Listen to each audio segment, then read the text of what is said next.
My fellow Americans, today my 86-year-old father and I are leaving the comfort and security of our home and we are joining the People's Convoy.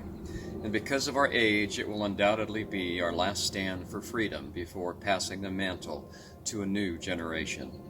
But before we pass that baton, I want to send a message to all like-minded fellow Americans and to all fellow truckers. We need to remember that restraint is a virtue, but so indeed is boldness. Throughout the coming days, each trucker will be an example of integrity by first showing our courage, for without our courage as our first point of reference, integrity will lie dormant and freedom will be its first casualty. Let our collective fear this day, the fear of passing along a diminished America to our children and grandchildren, be our motivating force to speak out. Let all the so-called political and academic elites hear us this day. We, the people of this great nation, are coming. The foot soldiers of this great republic have heard the internal calling that comes every few generations. We are sickened by the oppressive leadership that has temporarily occupied Washington, D.C. No more will we allow you to tarnish our greatest and most precious gift unabated, the gift of our freedom. Through your tyrannical mandates and misguided executive orders, you have sown terrible divisions among our people by promoting policies that are unnatural, unwanted, and unsustainable. We are coming peacefully to your doorstep, but we will be silent no longer. Our message today is this: this oppressive, radical, and divisive leadership must end. We have found your administration and your governance lacking in virtually every sphere of American life, from out-of-control crime to disparaging our blessed police officers, to delusional race and gender baiting, to mismanagement of foreign wars, to iron-fisted mandates. We have had enough. No longer will you be allowed to diminish the core of our existence. For every half measure of this so-called diversity, equity, and inclusion, we will match it with a full measure of true equality, reality, and unity. Equality as defined by MLK, that each man and or woman will be defined by the content of their character and nothing more.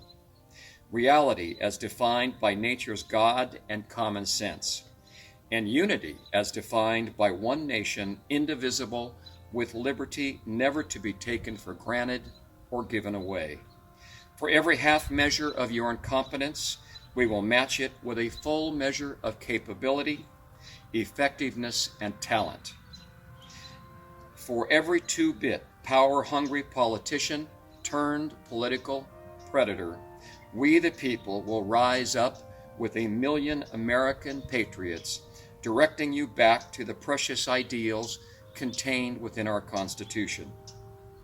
Today, we remind you that our beliefs are unwavering and our convictions are far more powerful than your misguided quest for power, whether it be for yourself or your political party. America belongs to us, the hard-working common men and women, and we are demanding your attention. Many have asked me, how can I help support this convoy and the great people contained within it? Well, I would encourage every red, white, and blue-blooded American, take off your masks and the masks from your children's faces, cut them up into little pieces, and place those pieces in an envelope and send them to Washington, D.C., care of Joe Biden. Send it along with a note that says, we will no longer live our lives smelling the stale air of your tyranny. Let the little pieces of mass confetti rain down upon Washington, D.C., from all quadrants of this great land, creating a new mountain, Mount Freedom, made from the very material they chose to cover our mouths and faces. Let them know we are no longer faceless or voiceless.